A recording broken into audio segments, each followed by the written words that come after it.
ගහගන්න උමරින් මට පහ වෙද්දි ගෙදර යන්න තියෙනවා. බවනස්සි පයි එද්දලා දෙක වෙද්දි වැඩේ ඉවරයි.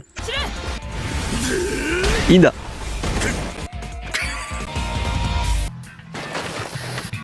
කතා මැද්දේ පැනලා මූන්ට ගහලා උඹ හිතනවද උඹ චරිතයක් කියලා? දැන් වරින් කඩන උඹ ඉලයට දෙක තුනක් මම අද. ඔක්කු ගැඩ්ඩ. අම්බෝ අයියේ සොට් එක. ඇඟිලි දෙකයිනේ වැඩ. අම්මා. මූණට නම් දරා ගන්න අමාරුයි. ඉවරයිද අයියේ ගහලා? කොල්ලෝ මට සමාවය. මං හිතුවේ නෑ මම ගහන්නේ ඔයාට ඔච්චර රිදෙයි කියලා.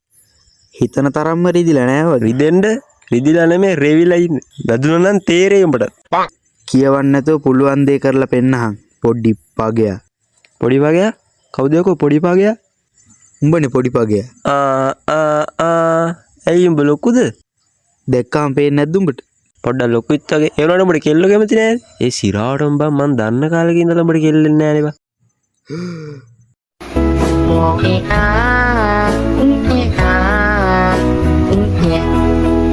උඹ මාව මානසික වැට්ටුවා බං. බලු වැඩ කරන්න එපා. අර මට සමායක. වරින් දැන් වරින්. උයා. වරින්. පොලේ යහලස්. ගන්නන් ගා පොල අම්මඩ උගට. අයියෝ කෙනහැල්. මම ඉඳන් දුවන්න බා වරින්. පොඩි පාගයගේ වැඩ.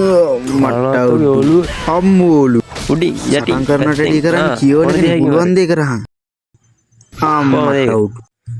ඔයි පොඩි පගයා. උඹ හිතන්නේ උඹ ඔය ගහපු ෂොට් එකේ මාව පරාද කරන්න පුළුවන් කියලාද? උඹ වැරදි. උඹත් එක්ක සටන් කරන එකත් මට අවමානයක්. මං යනවා යන්න. අඩෝ ඇයි එහෙම කියන්නේ? මාත් උඹට ගැහුවනේ බා.